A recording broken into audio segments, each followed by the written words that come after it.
मैं चौधरी ज़रार अहमद नकी, राष्ट्रीय अध्यक्ष नकी भारतीय एकता पार्टी, आज आप लोगों के सामने बिहार चुनाव पर चर्चा करना चाहता हूँ। जैसा कि सभी को मालूम है, 2020 के अंत में बिहार प्रदेश का विधानसभा चुनाव संभावित है।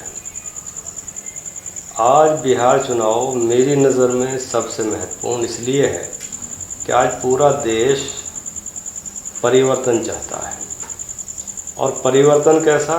व्यवस्था का परिवर्तन, ना कि सत्ता का परिवर्तन। हम देखते हुए आए हैं कि हर प्रदेश में सत्ता परिवर्तन तो हो जाता है, लेकिन व्यवस्था का परिवर्तन नहीं होता। जैसे और प्रदेशों की कहानी है, ऐसे ही बिहार की कहानी है। कभी कांग्रेस की सरकार रही, तो कभी लालू जी की सरकार रही, कभी भाजपा की, तो आज नीतीश जी की भाजपा के गठबंधन में सरकार चल रही है। सरकारें बदलती हैं, व्यवस्था नहीं बदलती है। सबसे महत्वपूर्ण है व्यवस्था का परिवर्तन। सरकार किसकी है किसकी नहीं, इससे पब्लिक को मतलब नहीं होना चाहिए। मतलब होना चाहिए उस प्रदेश की जनता के विकास का, और रोज़गार का, शिक्षा का, स्वास्थ्य का। ये सारी चीज़ें उस समय होती हैं जब सत्ता में बैठे हुए लोग सत्ता के भूखे ना हो, बल्कि समाज सेवा भाव उनमें अंदर तक कूट कूट के भरा हुआ हो। आज बिहार के ऊपर चर्चा करने से पहले ज़रूरी है कि हम ये देखें कि बिहार में आज तक जितनी सरकारें रहीं, उन्होंने बिहार के लिए क्या कुछ किया है। सबसे ज़्यादा सरकारें बिहार में जो रहीं वो कांग्रेस की रही। कांग्रेस ने कभी बिहार को कुछ नहीं दिया। उसके बाद कभी लालू जी रहे, कभी नीतीश जी रहे, कभी नीतीश जी लालू के साथ गए, कभी नीतीश जी भाजपा के साथ चले गए। मतलब कुछ भी होता रहा, लेकिन बिहार को कुछ नहीं मिला। यहाँ तक कि पूरे देश में अगर कहीं सबसे ज़्यादा मजदूरी के लिए जाता है बेचारा हमारा बिहार का भाई या हमारी बिहार की बहन जाती है। जितने भी शासक रहे हैं या अब भी हैं, उन्हें कभी ये एहसास नहीं हुआ कि बिहार के लोग इतने मजबूर क्यों हैं कि उन्हें दो रोटी अपने घर पे नहीं मिल सकती, उनकी सरकार उन्हें दो रोटी नहीं दे सकती। तो ये शासक जितने भी हैं, वो कोई भी हैं, एक कोने में सबको कह रहा हूँ कि ये किस प्रकार की सत्ता चाहते हैं, ये किस प्रकार की सरकार चलाते हैं। इन्हें यही पता नहीं है कि संसाधनों का प्रयोग कैसे किया जा सकता है, इस्तेमाल कैसे किया जा सकता है। जब हमारा बिहार का निवासी कहीं भी जाएगा तो पहली बात तो उसको मान सम्मान नहीं मिलता, दूसरी बात उसका शोषण होता है। पूरे देश में, मुझे कहने में कोई संकोच नहीं है, पूरे प्रदेश में बिहार के निवासी को हिकारत की निगाह से देखा जाता है, यानी उसको अपमानजनक शब्दों का भी इस्तेमाल किया जाता है, उसे झेलना पड़ता है और उसको अपमानजनक रूप से देखा जाता है। और हर प्रदेश में ना तो उसको सही रोज़ी का बदल मिलता है और ना सही उसे स्थान मिलता है।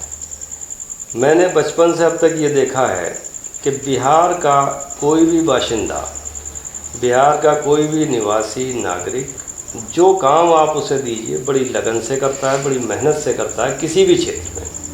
लेकिन हर जगह बिहार के निवासी का, नागरिक का शोषण होता है। शोषण इसलिए होता है कि वो अपने प्रदेश में अपनी रोज़ी तलाश नहीं कर पा रहा है। अब जब मजबूर होकर आदमी निकलेगा तो समाज का दस्तूर रहा है कि वो किसी न किसी प्रकार से मजबूर आदमी का शोषण करता है। हमारे चाहे नीतीश जी हों, चाहे कांग्रेस हो, चाहे भाजपा हो, सब दावा करते हैं कि हमने सुशासन दिया है, हमने विकास किया है। मैं ये पूछना चाहता हूँ सभी इन शासकों से जो बिहार में शासन करते हुए आए हैं, ये कर रहे हैं, कि इन्होंने जब रोज़ी रोटी का ही इंतज़ाम नहीं किया तो ये विकास किस प्रकार का दे रहे हैं।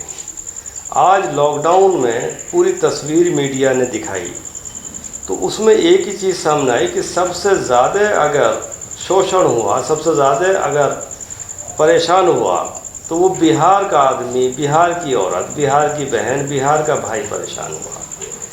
जितने रास्ते में भूख से मरे, चाहे वो मीडिया दिखाए या नहीं दिखाए, इक्का दुक्का तस्वीरें आई हमारे सामने, तो उनमें जो नाम आए वो बिहार के लोग थे।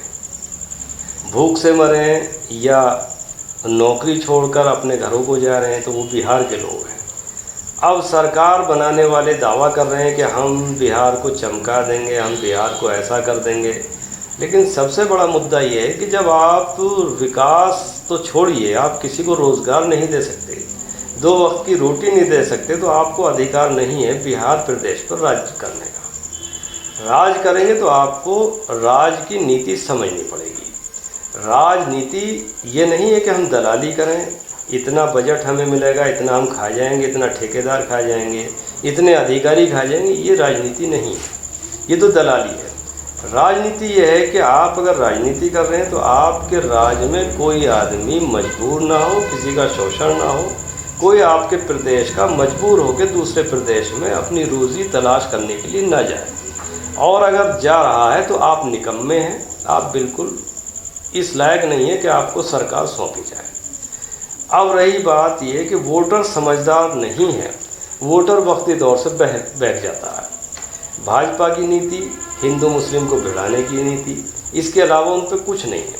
आरएसएस इनकी अम्मा है और आरएसएस ने बचपन से ही एक जहर घोला है पूरे हिंदुस्तान में कि हिंदू अलग है, मुस्लिम अलग है। लेकिन मैं ये पूछना चाहता हूँ कि हिंदुस्तान हम 2 भाइयों का देश है, एक भाई का नाम हिंदू है, एक का मुस्लिम है।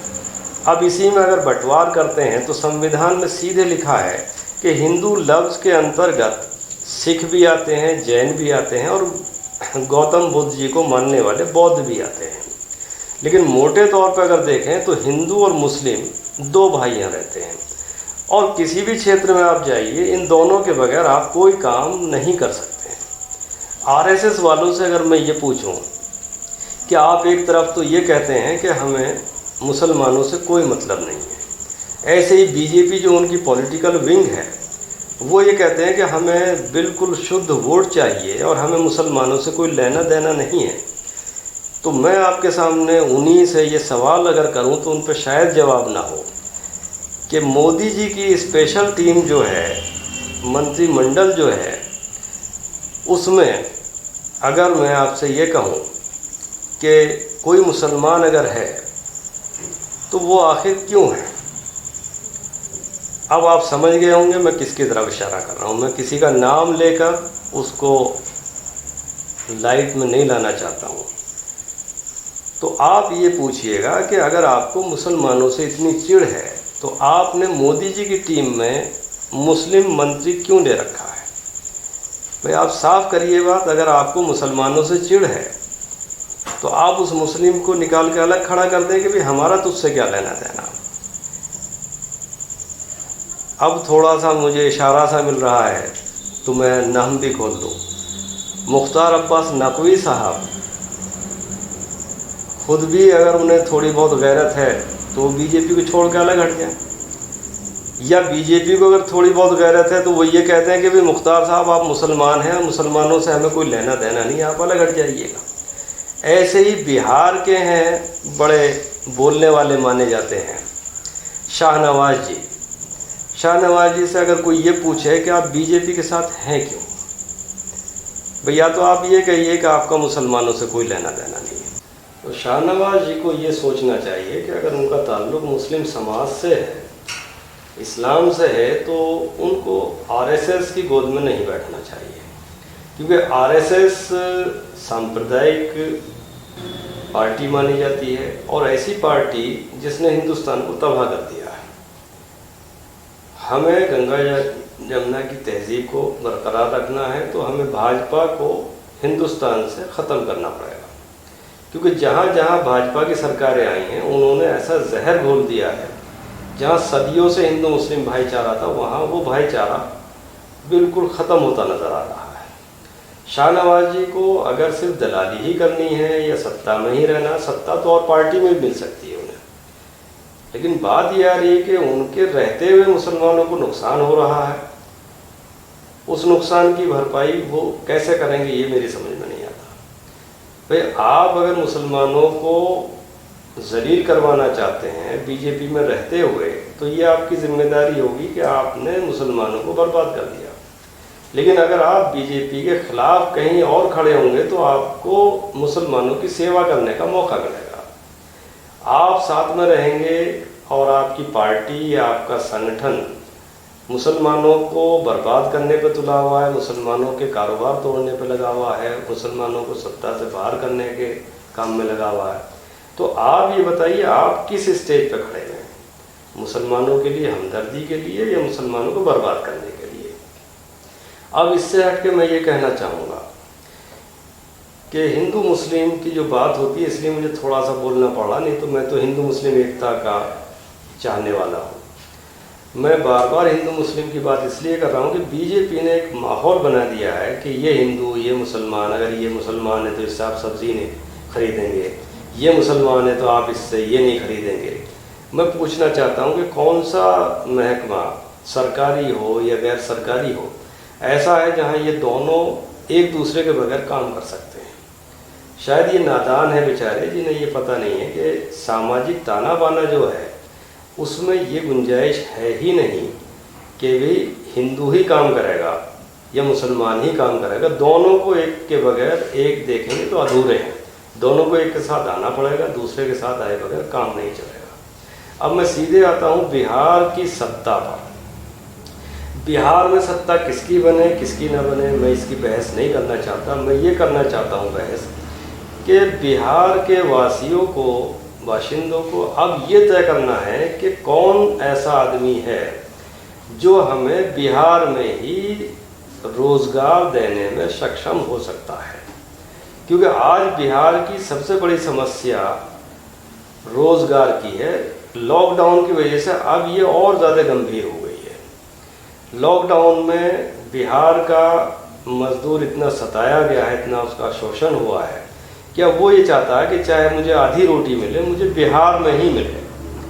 अब बिहार के जो शासक हैं या रहे हैं, उनमें एक भी मेरे नज़दीक सक्षम नहीं है बिहार के लोगों को बिहार में रोज़गार देने में। हम बिहार में पूरी सीट लड़ने जा रहे हैं। 243 सीट पर हम अपने प्रत्याशी उतारेंगे। प्रत्याशी उतारने का मकसद सत्ता परिवर्तन नहीं है, बल्कि व्यवस्था परिवर्तन है। हम सारी सीट पर बिना गठबंधन के लड़ने जा रहे हैं। 47 सीट हम फाइनल कर चुके हैं, बिना गठबंधन के लड़ेंगे। क्यों लड़ेंगे? क्योंकि हमें एक हल्की सी आवाज़ आ रही है कि बिहार में एक चर्चा है कि कोई नई पार्टी हम लेना चाहते हैं। हम विकल्प चाहते हैं, नीतीश जी का भी, भाजपा का भी, कांग्रेस का भी, लालू जी का भी, पासवान जी का भी। अब विकल्प क्यों चाहते हैं? विकल्प इसलिए चाहते हैं कि इनको सभी को तो मौका दे दिया, लेकिन अभी तक किसी ने बिहार को कुछ नहीं दिया। जो आता है अगली सुनाता है, लेकिन बिहार खाली हाथ रह जाता है। बिहार के बाशिंदे फिर बेचारे मजबूर हैं, कोई दिल्ली जाएगा, कोई लखनऊ जाएगा, कोई महाराष्ट्र जाएगा, कोई राजस्थान जाएगा, कोई गुजरात जाएगा। हम ये पूछना चाहते हैं कि ये लोग आज तक वो योजना क्यों नहीं बना पाए कि हम बिहार के संसाधनों को सही इस्तेमाल कर लें, ताकि हमारे बिहार के लोगों को बाहर धक्के ना खाने पड़े। हम बिहार में सिर्फ इसलिए मेहनत कर रहे हैं कि हम बिहार को एक विकल्प देना चाहते हैं कि अगर हमें बागडोर दी जाए, अगर नकी भारतीय जनता पार्टी की सरकार वहाँ बन जाए, बिहार में हमें मौका मिले, तो हम बिहार के लोगों को बिहार में ही रोज़गार देने का काम करें। हम उसमें सक्षम हैं। अब रहा ये सवाल कि हम कैसे सक्षम हैं, तो ये जवाब आपको मिलेगा जब हमारी सरकार बन जाएगी। क्योंकि संसाधन जब आएंगे जभी तो हम बताएंगे कि इस साधन का हम ऐसे इस्तेमाल करेंगे। उससे पहले तो सिर्फ तकरीर होगी, तकरीरों से कोई फ़ायदा नहीं हुआ करता। जैसे दिल्ली में केजरीवाल जी ने आरएसएस को और बीजेपी को ध्वस्त करके दिखाया, उसका क्या अंदाज़ था उस आदमी का, ये अंदाज़ आप समझ सकते हैं। उस आदमी ने खामोशी से 5 साल, 2 साल, 3 साल, जो भी उसे वक्त मिला, 3 बार में उसने वो काम करके दिखाया जो भाजपा के बस की नहीं था, ना है। आरएसएस अपने आप को सबसे बड़ा संगठन बताता है पूरी दुनिया का। मैं ये कहना चाहता हूँ कि आपका पूरा संगठन दिल्ली में लगा हुआ था, आपका पूरा पदाधिकारी गण यह सारा बीजेपी का जो क्रीम मानी जाती थी वो हर आदमी वहाँ लगा हुआ था। आप उसके सामने, एक छोटे से आदमी के सामने, राजनीति के एतबार से अगर मैं देखूं तो अरविंद केजरीवाल जी बीजेपी की टीम के सामने, आरएसएस के सामने तिनके की तरह हैं। अगर ये फूंक मार देते वो उड़ा चला जाता, लेकिन उसने इन्हें उड़ा दिया। क्यों उड़ा दिया था? उसने काम किया, काम बोला, और इनकी तकरीरें ध्वस्त, तकरीरें बेकार साबित हुई। मोदी जी, योगी जी या कोई भी वहाँ कामयाब नहीं बैठा। अमित शाह जी फेल हो गए, सारे फेल हो गए। क्यों फेल हो गए? कि अब भाषणों की ज़रूरत नहीं है, लोगों को रोज़गार चाहिए, लोगों को सुविधाएं चाहिए, बिजली में रियायत चाहिए, स्वास्थ्य में रियायत चाहिए, शिक्षा में रियायत चाहिए, हर जगह रियायत चाहिए। पानी वो आपको इतना फ्री दे रहे हैं, आप कुछ नहीं कर रहे, तो तकरीरों से पेट नहीं भरा करता। अब हमारे प्रधानमंत्री जी हैं बेचारे, वो मन की बात करते हैं, पेट की बात करने की उन्हें आदत नहीं रही है। लॉकडाउन में हमने सुना कि थाली बजा दीजिएगा, ताली बजा दीजिएगा, और घरों में रहिए, सुरक्षित रहिए। हम ये पूछना चाहते हैं, घरों में रहे आदमी तो खाएगा क्या, पिएगा क्या? आपने कोई व्यवस्था की हो तो बताइए। सारी सरकारें आपकी हैं, जब केंद्र में आप हैं तो पूरा मुल्क आपके पास है। अगर विपक्ष की भी सरकार किसी राज्य में है तो वो भी आपके मातहत है। आपने कुछ किया हो तो बताइए। मैं यूपी का रहने वाला हूँ। यूपी में उनके सीधे हाथ माने जाते हैं योगी जी। योगी जी इतने अयोग्य हैं कि उनसे यूपी में आज तक गरीबों के लिए राशन तक फ्री नहीं किया गया, तो बेचारे करेंगे क्या? जब आप राशन तक भी फ्री नहीं करा सकते तो आपको सरकार चलाने का अधिकार कैसे है? भाई चलिए, आप नमक, मिर्च, मसाले, तेल को छोड़िए, कम से कम चावल या गेहूं दे देते और ये कह देते कि भाई ठीक है, गरीब आदमी कम से कम ये चीज़ तो ले ही सकता है। बार बार भाषण दे रहे हैं मोदी जी भी, योगी जी भी, दूसरे भी, कि जितने राशन कार्ड धारक हैं उन्हें सुविधा देंगे, जितने राशन कार्ड वाले नहीं उन्हें सुविधा देंगे। जिनके राशन कार्ड हैं आज तक उन्हें तो आप सुविधा दे नहीं पा रहे, जिनके नहीं हैं उनकी तो आप बात छोड़ दीजिएगा। पूरा देश आज परेशान है, लेकिन बीजेपी अपनी करनी कथनी में फ़र्क लिए हुए काम कर रही है। बिहार में भी ये स्थिति है। नीतीश जी कह रहे हैं कि कोई बिहार का आदमी बिहार वापस ना आए। मुझे बड़ी हंसी आई सुनकर और अफसोस भी हुआ। आप एक बात बताइए, बिहार का आदमी अगर बिहार नहीं जाएगा तो वो क्या बिहार से यूपी में रहेगा? या योगी जी उसे गले लगा लेंगे? भाई जब आप मुख्यमंत्री हैं बिहार के तो बिहार का आदमी बिहार ही तो लौटेगा। आप कह रहे हैं नहीं, बिहार के आदमी को बिहार नहीं लौटना चाहिए। बड़े अफसोस की बात है कि आप उसके घर से उसे वंचित करना चाह रहे हैं। भाई ये तो आपका निकम्मापन है कि आपकी निकम्मेपन की वजह से वो बेचारा अपने घर को छोड़ने पर मजबूर हुआ, और जब उसका रोजगार वहाँ भी बंद हो गया तो वो कहाँ जाएगा? आदमी अपने घर लौटेगा, और घर आप कह रहे हैं नहीं, घर नहीं लौटना चाहिए। बड़े अफसोस की बात है कि आप बिहार के लोगों को बिहार से वंचित करना चाहते हैं। भाई अगर आप इतने सक्षम हैं तो आप ये कहिए कि नहीं, बिहार का आदमी बिहार में रहे, हम उसे रोजगार देंगे और उसे कहीं जाने की जरूरत नहीं है। तब तो आपकी बात समझ में आती है कि भाई मैंने आपको बाहर जाने के लिए मना किया था, मैंने आपको ये कहा था कि रोजगार यहाँ दूंगा और आप मेरी बात ना मानते हुए बाहर चले गए, इसलिए मैं आपसे नाराज हूँ, इसलिए मैं आपको नहीं चाहता कि आप बिहार में लौटें। तो नीतीश जी जो अपने आप को विकास पुरुष कहते हैं, मैं उन्हें अपने नज़दीक बिल्कुल निकम्मा आदमी मानता हूँ। नेतागिरी के मतलब का वो आदमी है ही नहीं। अब आती है सत्ता परिवर्तन की और सत्ता की भूख की बात, तो अब सब पे निगाह डाल लेना बहुत ज़रूरी है, जिससे मतदाता को ये पता लग जाए कि आखिर हम जा कहाँ रहे हैं। कांग्रेस को देखिए, कांग्रेस ने हमेशा मुल्क में एक ही काम किया, गांधी परिवार को आगे कर दिया। उनका पहले भी वही था, आज भी है कि गांधी परिवार है तो कांग्रेस है, गांधी परिवार नहीं तो कांग्रेस नहीं है। हमें गांधी परिवार से कोई लेना देना नहीं। हमें लेना देना यह है कि जो आदमी पूरे देश की सोच रखता है, पूरे देश की सेवा करना चाहता है, चाहे वो गांधी परिवार से हो, चाहे वो किसी भी परिवार से हो, हमें तो उस आदमी से लगाओ। गांधी परिवार के हम कोई गुलाम नहीं हैं, हम बंधुआ नहीं हैं, हम गुलाम नहीं, हम आज़ाद देश के नागरिक हैं। तो आज भी कांग्रेस उसी पे काम कर रही है। कांग्रेस ने कभी किसी को लीडर नहीं बनने दिया, और यही वजह हुई कि उनका इलाज खुद हो गया। आज कांग्रेस में कोई आदमी सक्षम नहीं है नेतृत्व करने के लिए। अब उसी को गाए जा रहे हैं कि साहब राहुल जी हैं, और कभी उनकी बहन जी का जिक्र आ जाता, प्रियंका जी का, कभी सोनिया जी का। मैं ये कह रहा हूँ ये 3 अदद जो हैं, ये तीनों अदद इस लायक भी नहीं है कि ये किसी पार्टी को तो चलाए कि किसी संगठन को चलाने में सक्षम नहीं है। क्योंकि इनकी पॉलिसी ये रही है कि जहाँ जहाँ ये जाएंगे वहाँ के जो पॉलिटिकल लीडर्स हैं उनको निगलने का पहले काम करना चाहते हैं। अब जब बिहार को लीजिएगा, बिहार में इन्होंने काम किया क्या कि नीतीश जी ठप हो जाएं, लालू जी ठप हो जाएं, बस कांग्रेस है। लेकिन हुआ क्या, लालू जी ने और नीतीश जी ने कांग्रेस को ठप कर दिया। लेकिन आज भी ये सबक नहीं ले रहे। तो कांग्रेस ने काम किया है केवल गांधी परिवार को उभारने का, दूसरों को रिलाने का, खत्म करने का।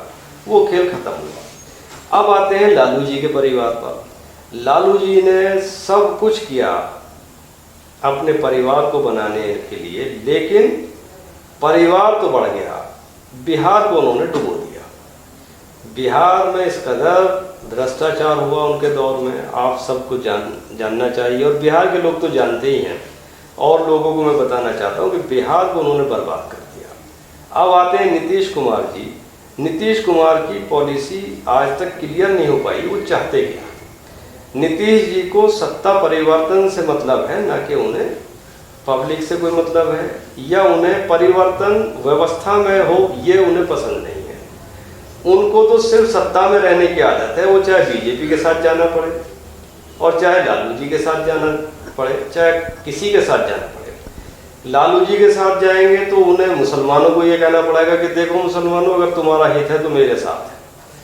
और आरएसएस के साथ अगर उन्हें सरकार बनाने का मौका मिलेगा तो एकदम वो जो है सांप्रदायिक बन जाते हैं। मुसलमान जो है क्या कर रहे थे उनके साथ ये भूल जाते हैं।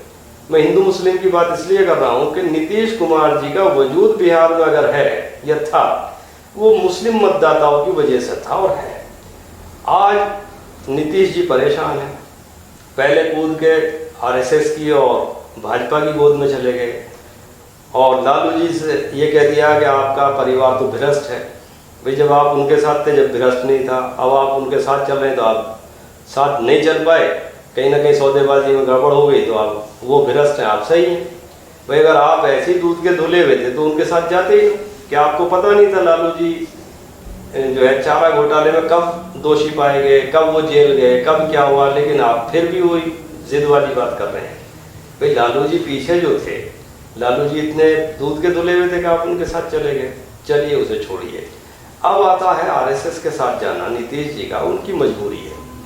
जब वो केंद्र की सरकार देखते हैं तो उन्हें ये लालच आता है कि भाई अगर बिहार में किसी वजह से गड़बड़ हो गई और तुम हार गए, सरकार नहीं बनी, तो कम से कम 4 साल केंद्र की सरकार में मौज मस्ती ले लेंगे। तो इसलिए मोदी जी की हर बात उन्हें माननी पड़ रही है। कहीं कि हल्का फुल्का इशारा करते हैं कि भाई जिससे मुसलमान खुश हो जाए कि नहीं मैं सहमत नहीं हूँ इन बातों से, कि साहब सीए हम लागू नहीं होने देंगे, ये लागू नहीं होने देंगे। फिर एकदम झटका लगता है, अरे कहीं मोदी जी इलाज ना कर दें, कहीं केंद्र में तुम बेदखल ना हो जाओ। उधर फिर ये सोचते हैं कि भाई आकलन कर लें, हो सकता है बीजेपी के साथ रह के फिर से हम मुख्यमंत्री बन जाए।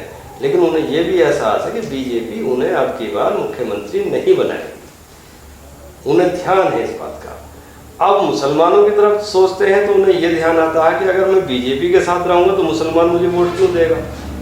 चाहे मैं किसी मज़ार पर जाके चादर चढ़ाऊँ, चाहे मैं टोपी लगाऊँ, चाहे मैं कपड़ा वो मौलवियों वाला कपड़ा यहाँ डाल दूँ गले में, जैसे यूपी में मुलायम सिंह जी नाटक करते आए हैं, तो उन नाटकों का कोई लाभ अब मुझे नहीं लगता कि होगा। नीतीश जी इस टाइम बहुत परेशान है, नीतीश जी भी परेशान है, भाजपा ही परेशान है, और सबसे ज़्यादा परेशान अगर हैं तो वो लालू वाले परेशान हैं। लालू वालों की समझ में ये नहीं आ रहा कि हम मुसलमानों में जाकर कहें क्या। भाई अगर मुसलमानों में ये कहें कि हम बीजेपी का विकल्प चाहते हैं तो मुसलमान उनसे सवाल ये करेंगे कि आप मुसलमानों को गुमराह कर रहे हैं। आपको बीजेपी का विकल्प नहीं चाहिए, आपको विकल्प ये तलाश करना है कि नीतीश जी हट जाएं और हमारा परिवार सत्ता में आ जाए। क्योंकि लालू जी ने कभी मुसलमानों को उभरने का मौका ही नहीं दिया। बिहार में लालू जी हो या कांग्रेस हो या कोई भी पार्टी हो, उन्होंने किसी भी मुस्लिम लीडर को इस लायक नहीं किया कि बिहार में उसे कोई पार्टी सीएम का चेहरा बना सके। बिहार का मुसलमान जिधर को जाता है निर्णय हो जाता है, लेकिन मुसलमानों को किसी पार्टी ने नहीं दिया। अभी बीजेपी की तो हमें शिकायत इसलिए नहीं कि बीजेपी मुसलमानों की धुर विरोधी पार्टी है, उससे हम उम्मीद क्यों करें। लेकिन नीतीश जी जो आज मुख्यमंत्री बने हुए हैं, इनसे कोई ये पूछे महागठबंधन जो बना था उसमें आपको वोट किसने दिया था? अगर मुसलमान ना होते तो आप क्या इतने वोट लेकर, इतनी सीट लेकर सरकार बनाने लायक हो जाते? कतई नहीं हो सकते थे। और आज हम आईना दिखाने को तैयार हैं, हम चैलेंज कर रहे हैं, हमारी पार्टी आज मैदान में है। नीतीश जी अब की बार बिहार में अपने को सीएम बना कर दिखा दे, हम देख लेंगे कैसे सीएम बनेंगे।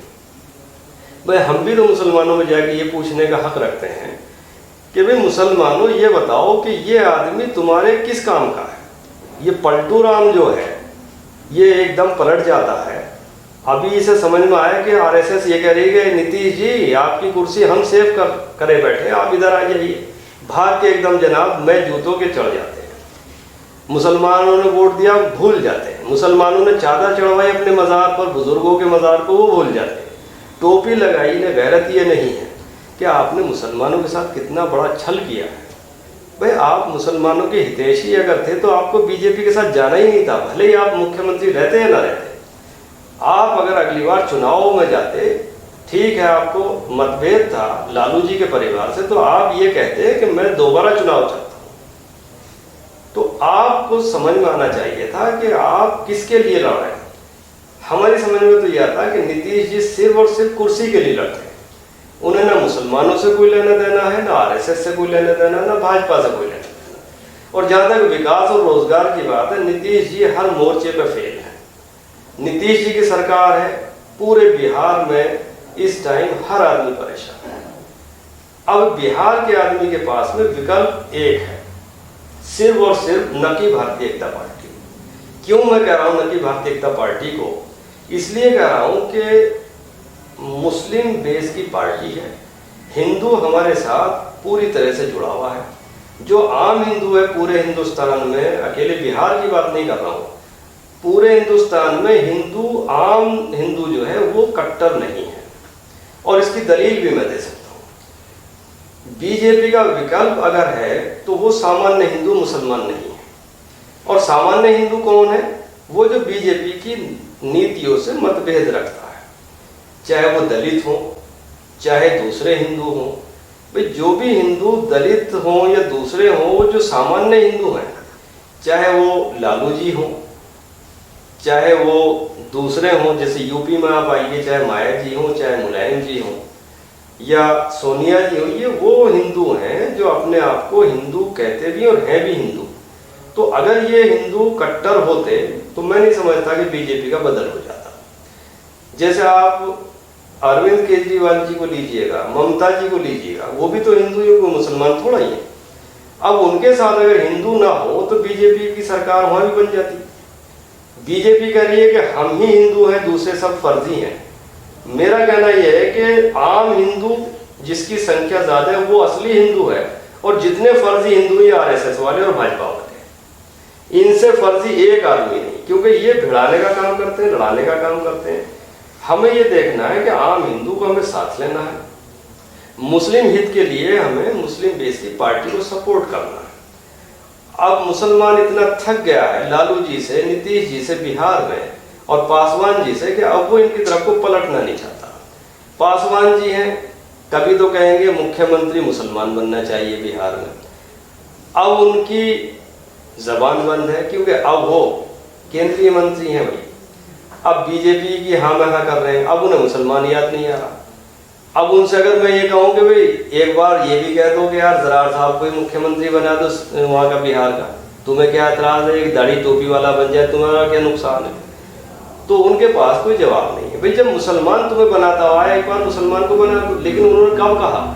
जब उन्हें देखा भाई मुसलमान बनना तो है नहीं, इस बहाने से मुसलमानों को राजी कर दो। लेकिन जब बात आती है मुसलमानों के हित की, तो न नीतीश जी साथ है, न लालू जी साथ है, और न पासवान जी साथ है। ये सिर्फ और सिर्फ सत्ता के भूखे हैं। मैं मुस्लिम समाज से और हिंदू समाज के उन लोगों से जो सामान्य हिंदू हैं, उनसे आह्वान करता हूं कि इस चुनाव में आप निर्णय लें, और निर्णय इस बात का कि इन सारों को बेदखल कर दें, क्योंकि इनके दिमाग में गलतफहमी है, चाहे नीतीश जी हो, कांग्रेस हो, भाजपा हो, या कोई भी हो बिहार में जो सरकारों में रहे हैं या सरकार का हिस्सा रहे हैं, वो ये समझते हैं कि बिहार का आदमी विकल्प लाएगा कहाँ से। लालू जी ये मानते हैं कि अरे या तो हम पे आएगा या नीतीश जी पे जाएगा। पासवान जी ये मानते हैं अरे हमारे पास आएगा या बीजेपी पे जाएगा या कांग्रेस पे जाएगा, हम ही तो हैं सब, इन्हें हम लपेट लेंगे। और सही बात है भी यही कि बिहार के लोगों पे विकल्प था नहीं। हमसे पहले, नकी भारतीय जनता पार्टी से पहले कोई विकल्प नहीं था, लेकिन आज विकल्प है। देखिए, मेरा कहना बिहार के सभी लोगों से यह है कि एक बार ठंडे दिमाग से सोच लीजिएगा, एक बार हमें आप मौका दीजिएगा। अगर आपको वो सारी चीज़ें मिले जो हम वादा कर रहे हैं, सबसे बड़ा वादा हमारा ये है कि अगर आपने नकी भारतीय जनता पार्टी की सरकार बनने में हमें सहयोग दिया तो हम हर बिहार के निवासी को बिहार में ही रोजगार देंगे, और अगर हम विफल हो जाएं तो अगले 5 साल में हमें बदल देना। भाई चुनाव तो 5 साल में होना ही है, जहां इतने साल आपने झेल लिए 5 साल और देख लीजिएगा। और हम तो ये कह रहे हैं, अगर आप हमें निकम्मा साबित करें या हम निकम्मे साबित हों तो जितने भी आपके विधायक हैं उनसे कहिएगा इस्तीफा दे दीजिएगा, सरकार गिर जाएगी। सारा कुछ आपके हाथ में है। प्रजा लोकतंत्र में सर्वोपरि है। हम ये कह रहे हैं विकल्प आपको तलाश करना पड़ेगा, विकल्प केवल हम हैं आपके पास। हम इसलिए विकल्प कह रहे हैं अपने आप को कि देखिए, नीतीश जी को अगर कुछ करना होता पहले कर चुके होते, अगर लालू जी को करना होता, कांग्रेस को करना होता, बीजेपी को करना होता, सब कर चुके होते। आपने सभी को अवसर दिया है। अगर हम आपसे अवसर का आग्रह कर रहे हैं तो हम कोई गुनाह नहीं कर रहे, क्योंकि जब आपने सबको मौका दिया है, आप इतने नरम दिल हैं, तो हमारे लिए आप दुश्मन क्यों हो जाएंगे। भाई एक बार हमें भी मौका दे दीजिएगा। हम आपसे कह रहे हैं कि हमें आप मौका दीजिए, हम आपको रोजगार देंगे और बिहार में ही देंगे। हम ये नहीं कह रहे हम यूपी में लाएंगे आपको, हम ये नहीं कह रहे दिल्ली भेजे, नहीं, हम आपको बिहार में देंगे। हम सक्षम हैं, हमें तौर तरीके आते हैं। सरकार में हमें आप दाखिल करिएगा, सरकार हमें दीजिए, बागडोर दीजिए, हम आपको रोजगार बिहार में ही देंगे। और ये जितने लोग हैं ये आपको कभी कुछ नहीं देंगे, और इसकी दलील ये कि आज तक इन्होंने दिया नहीं। झूठ का सबूत आपके सामने है। भाई इतनी बार आपने सरकारें इनको दी, इतनी बार आपने इन्हें सीएम बनाया, किसी ने कुछ दिया तो मुझे बताइए, और नहीं दिया तो आपके पास नकी भारतीय जनता पार्टी के लिए चुनने का एक मौका है। भारतीय जनता पार्टी, नकी भारतीय जनता पार्टी आपके सामने है। आमतौर से हमारी पार्टी को भारतीय जनता पार्टी के नाम से जाना जाता है, लेकिन पूरा नाम हमारा नकी भारतीय जनता पार्टी है। मैं आपके सामने वादा करता हूं कि मेरे यहाँ किसी धर्म विशेष, किसी धर्म के साथ साथ जाति विशेष का कोई दखल नहीं होगा। हमारी पार्टी से जो आदमी जुड़ेगा उसको बराबर मान सम्मान होगा। मेरी पार्टी में जो आदमी होगा वो राष्ट्रीय अध्यक्ष की हैसियत में होगा। कहीं कोई धर्म का, जाति का या किसी स्थान का कोई विशेष फर्क नहीं होगा। मैं आपको यकीन दिलाना चाहता हूं कि मेरे यहाँ कोई मतभेद नहीं होगा। आप मुझे मौका दीजिएगा। और एक बात और स्पष्ट करना चाहता हूं, कुछ लोगों को गलतफहमी है मेरे बारे में, वो मैं आपको बताना चाहता हूं। मेरी सोच राष्ट्रीय स्तर की सोच है।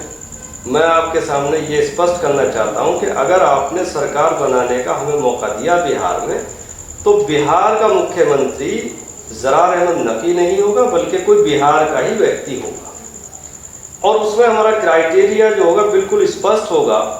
जो हमारा विधायक सबसे ज़्यादा वोट लेकर आएगा, केवल हम मुख्यमंत्री उसे बनाएंगे, क्योंकि यहाँ निर्णय आपको लेना है। जिस हमारे एमएलए को सबसे ज़्यादा वोट मिलेंगे, तो इसका मतलब आपने निर्णय ले लिया कि मुख्यमंत्री ये बनना चाहिए। उसमें राष्ट्रीय अध्यक्ष का कोई रोल नहीं होना चाहिए।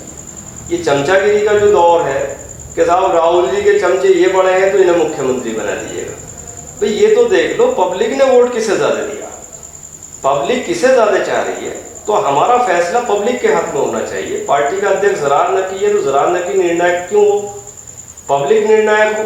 और पब्लिक निर्णायक है तो उसने आपको वोट दे दिया है, आप वोट निकाल लीजिएगा।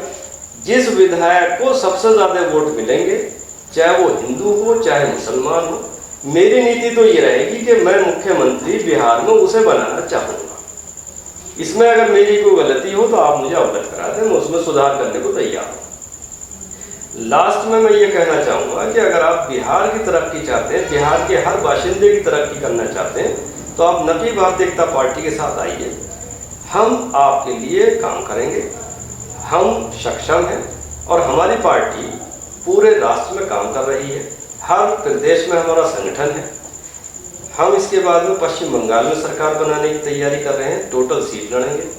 उसके बाद में हम यूपी में टोटल सीट लड़ेंगे। हमारा किसी से कोई गठबंधन नहीं है, हमारा बीजेपी से कोई लेना देना नहीं है। कुछ लोग गलतफहमी के शिकार हो जाते हैं, वो मान लेते हैं कि भाई मुस्लिम बेस की पार्टी है तो मुसलमानों के वोट बखेर के बीजेपी को लाभ देंगे। लेकिन मैं आपको बता दूं कि 47 टिकट अब तक जो हमने फाइनल किए हैं उसमें से मुश्किल से 10 हमारे मुस्लिम हैं और बाकी हिंदू समाज से। मैं आपसे सवाल ये करता हूं, जब मेरे कैंडिडेट हिंदू समाज से होंगे तो वोट किसका काटेंगे, मुसलमानों का या हिंदुओं का? और जब हिंदुओं का वोट काटेंगे तो वो नुकसान बीजेपी को होगा या किसी और को होगा, ये आप खुद सोच लें। मैं काम कर रहा हूं, मुझे किसी की कोई परवाह नहीं। मैं आपसे ये वादा कर रहा हूं कि मेरे यहाँ मान सम्मान सबसे ज़्यादा अगर मिलेगा तो वो हिंदू समाज को मिलेगा। मुस्लिम बेस की पार्टी इसलिए मानी जाती है कि पार्टी का अध्यक्ष मुस्लिम है। जैसे माया जी बहुजन समाज पार्टी के अध्यक्ष हैं, तो इसलिए माना जाता है कि ये दलितों की पार्टी, क्योंकि वो दलित समाज है। इसका मतलब ये नहीं कि दलित ही जुड़े हैं, हर समाज जुड़ा हुआ होता है हर पार्टी से। ऐसे ही मैं अगर राष्ट्रीय अध्यक्ष हूँ तो आप ये समझिए कि राष्ट्रीय अध्यक्ष ही तो मुस्लिम है। आपके बिहार से ही हमारे जो राष्ट्रीय उपाध्यक्ष हैं वो हिंदू समाज से हैं, राजपूत हैं। अब अगर कोई ये पूछे कि राष्ट्रीय अध्यक्ष के बाद दूसरा नंबर जो आता है राष्ट्रीय उपाध्यक्ष का आता है, तो राष्ट्रीय उपाध्यक्ष हमारा बिहार से ही है और वो बिहार से है जिस बिहार की मैं बात करता हूँ। यानी बिहार में मैंने राष्ट्रीय उपाध्यक्ष जो बनाया है वो किसी मुसलमान को नहीं बनाया। राष्ट्रीय स्तर पे जो प्रदेश अध्यक्ष की बात आती है वो नहीं आती है। वहाँ तो राष्ट्रीय अध्यक्ष के बाद में अगर कोई सबसे बड़ा पद होता है राष्ट्रीय उपाध्यक्ष का होता है। तो आपको सारी बातें देखनी। मैं आपसे अंत में फिर आग्रह करूंगा कि देश हमारा है, देश के लिए हमें काम करना है और उस देश में हमारे लिए जो सूबे हैं यानी प्रदेश हैं उनमें सबसे पहले चुनाव अब जो लॉकडाउन के बाद होगा वो बिहार में होगा। बिहार का चुनाव मेरे लिए इतना महत्वपूर्ण है।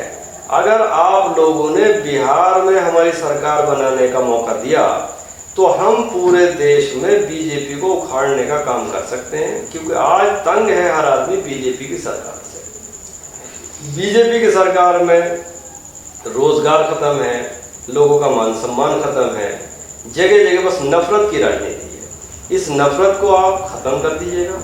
ये आग ऐसी लगी हुई है, इसको बुझाना आपको पड़ेगा। अंत में मैं आपको एक किस्सा सुनाना चाहता हूँ। एक जंगल में आग लग गई। आग इतनी भीषण थी कि सब पेड़ पौधे हरियाली सब जलने लगे, तो सब जानवर और परिंदे भागने लगे। तो एक चिड़िया को दर्द हुआ और उसने जो था ये देखा कि मेरा घर जल रहा है। जंगल उसका घर था, जैसे पूरा देश हमारा घर है, उसमें बिहार भी हमारे देश का ही हिस्सा है, तो बिहार भी हमारा घर है। तो चिड़िया ने पानी चोंच में भरा, एक जगह पानी इकट्ठा था, आई और लपटों के ऊपर जाकर उसने चोंच से पानी डाला। इस तरह उसने बार बार जो किया। एक उल्लू बैठा हुआ था पेड़ की डाल पे, तो उसने कहा, अरे चिड़िया तू बड़ी बेअकल है, तेरी चोंच के पानी से क्या इतनी भीषण आग बुझ जाएगी? आने वाले इतिहासकार भी जब तेरे बारे में लिखेंगे तो हंस के लिखेंगे कि बड़ी नालायक और बड़ी बेअकल चिड़िया थी, उसे ये पता नहीं कि इतने से पानी से इतनी बड़ी आग कैसे बुझ जाएगी। तो चिड़िया ने कहा कि बेअकल मैं नहीं, बेअकल तू है। जब जब इतिहासकार इस वाक्य को लिखेंगे, इस घटना को लिखेंगे, तो वो ये जरूर लिखेंगे कि एक उल्लू बैठा हुआ देखता रहा, लेकिन उसे ये एहसास नहीं हुआ कि मेरे घर में आग लग रही है, इसे बुझाने का कोई प्रयास करा जाए। तो इतिहासकार ये लिखेंगे, छोटी सी जान जिसे चिड़िया कहते हैं, उसने चोंच में पानी भर के अपने घर को बुझाने की, जलने से बचाने की एक कोशिश की, प्रयास किया। इससे कोई मतलब नहीं, इससे कोई लेना देना नहीं कि वो आग वो बुझा पाने में सक्षम थी या नहीं।